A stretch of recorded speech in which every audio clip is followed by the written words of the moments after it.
Anya dance करने में उस्ताद। एक स्टेप जो वो देख लेती तो हूबहू उसे उतार देती।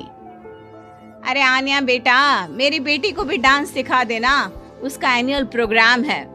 हाँ आंटी क्यों नहीं, अब कल शाम उसको भेज देना, मैं सिखा दूंगी। हाँ हाँ, नचनिया ही बन, आस पड़ोस के लोग तुझे इस्तेमाल कर रहे हैं। माँ, इस्तेमाल मेरा नहीं कला का हो रहा है। नाचना एक कला है, कला। आन्या हर बात में अच्छी थी, फिर चाहे वो अच्छा व्यवहार हो या फिर लोगों की मदद करना। वो हमेशा खुद के शौक को पूरा करने के लिए व्यस्त रहती, लेकिन घर वालों को तो उसका ये काम सिर्फ समय की बर्बादी लगता है। कहाँ है आन्या? उसको बोलो कि आज शाम को खाना वही बनाएगी। सपना देख लो कि तुम्हारी बेटी घर का खाना बनाएगी।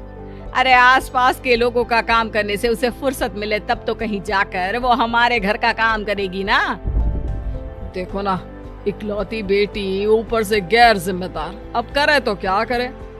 तभी पड़ोस की पिंकी आ जाती है। अंकल आंटी, आन्या दीदी कहाँ है? वो क्या है ना, मेरा क्लास वर्क है, वो मुझे समझ में नहीं आ रहा, तो मम्मी ने कहा कि आन्या दीदी से पूछ लो। हाँ हाँ, क्यों नहीं, खुद का तो कोई काम है ही नहीं उसे। जाओ जाओ, सीढ़ी से ऊपर चली जाओ, वही कमरे में है आन्या। एक रोज शहर में डांस कंपटीशन वाले लोग आते हैं, जहां आन्या का डांस सबको पसंद आता है।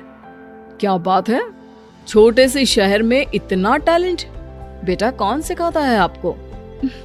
कोई नहीं सर, वो क्या है ना, मैं टीवी देखकर सीख जाती हूँ। अरे वाह, और आपके मम्मी पापा कहाँ हैं? वो नहीं आए? नहीं, वो लोग नहीं आए हैं। आन्या कंपटीशन जीत जाती है और घर में टीवी वाले आन्या का इंटरव्यू लेने आते हैं। अरे क्या है, कहाँ घुसे जा रहे हो, क्या हो गया? आप आन्या की माँ है ना? वो क्या है ना, आपकी बेटी ने डांस का कंपटीशन जीता है, हमारे शहर के लिए ये गर्व की बात है, तो हम लोग उनका इंटरव्यू लेने आए हैं। ओहो, बड़ा तीर मारा हो जैसे। अरे उसे आता ही क्या है डांस के सिवा, कुछ और करती तो शायद गर्व होता। तभी वहाँ आन्या आ जाती है और पत्रकारों को इंटरव्यू देती है। उसी रोज पिता के ऑफिस में। देखो तो आजकल के बच्चे कितने स्मार्ट हैं, धन्य है ऐसे बच्चों के माता पिता को।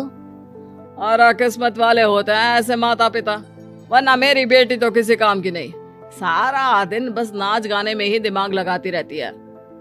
अरे वो बच्ची हमारे शहर की ही है, कितना नाम कमा रही है डांस में, हम तो उसकी बात कर रहे हैं। अच्छा, कोई डांस में भी नाम कमा सकता है? अरे दे देना भाई पेपर की कटिंग, दिखाऊंगा आन्या को भी मैं।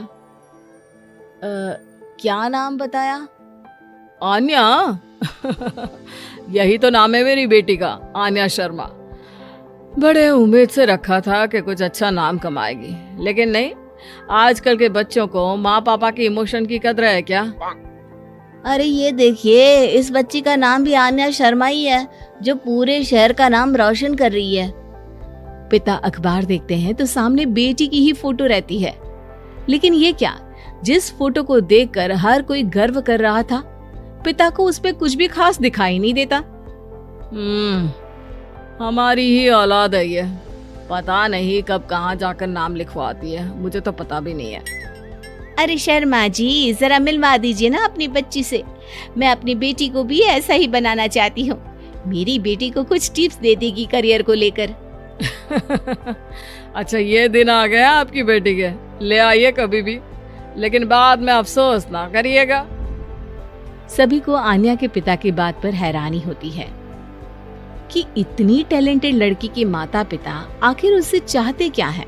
पिता घर आते हैं और माँ से कहते हैं, पता है तुम्हारी लड़की क्या कर रही है, या फिर ऐसे ही व्यस्त रहोगी हमेशा? अरे पता है मुझे, पर आपको कैसे पता चला? अरे कुछ पत्रकार आए थे, पता नहीं कहाँ कौन सा कंपटीशन जीत कर आई है। नजर रखा करो उस पर। तभी वहाँ पड़ोसन आ जाती है, जो पति पत्नी दोनों ही डॉक्टर होते हैं। नमस्ते भाभी, बधाई हो आपको आन्या की कामयाबी की। भाई भगवान बेटी दे तो ऐसी, कहाँ है वो? सच में आपको ऐसा लगता है कि भगवान ऐसी बेटी दे? तो ले जाइए ना अपने साथ, रखिए 2-4 दिन, खुद ही पता चल जाएगा। और नहीं तो क्या, सारा दिन करती क्या है, कहाँ रहती है, हमें तो कुछ पता नहीं होता। ना बताती है ना पूछती है। खैर देखिए, वो वक्त अब गया जब माता पिता बनकर बच्चों की परवरिश की जाती थी। अब तो बच्चों को साथ बिठाकर बात करना जरूरी है। वो क्या कहते हैं, बच्चे के दोस्त बने। तो क्या आप दोनों अपनी बेटी के दोस्त हैं? हाँ, बस अब यही बाकी रह गया था। खैर बताइए, क्या काम है आपको? वो क्या है ना, मैं और मेरे पति दोनों को ही इमरजेंसी कॉल आ गई है अस्पताल से।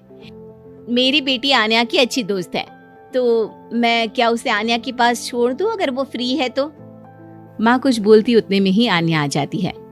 वाह आंटी, क्यों नहीं, मैं फ्री ही हूँ। आप निश्चिंत रहिए, मैं उसका पूरा ख्याल रखूंगी। थैंक्स बेटा। वो अपनी बेटी उनके घर छोड़ जाती है, जो आन्या की उम्र की ही होती है। ये क्या मजाक है आन्या?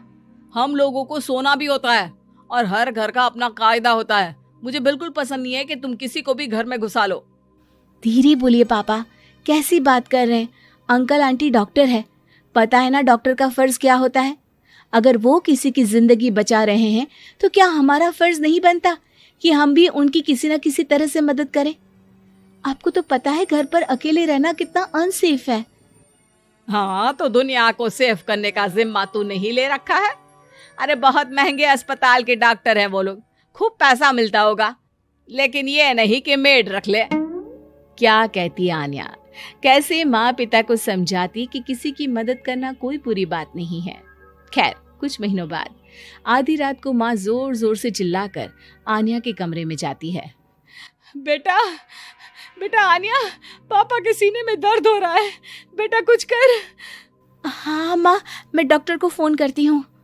आन्या डॉक्टर को फोन करती है, लेकिन माँ डॉक्टर को तो आने में काफी वक्त लग जाएगा, मैं पिंकी के पापा को बुला लाऊं? अरे वो नहीं आएंगे बेटा, वो लोग बहुत बड़े डॉक्टर हैं और हम लोगों के पास इतने पैसे भी नहीं है। माँ, मैंने डांस कंपटीशन में जो पैसे जीते थे वो है मेरे पास, आप चिंता ना करें, बस पापा का इलाज करवा ले। आन्या के कहने पर वो बड़े डॉक्टर ना सिर्फ आन्या के पापा का इलाज करते हैं, बल्कि उन्हें ठीक करके घर भी ले आते हैं।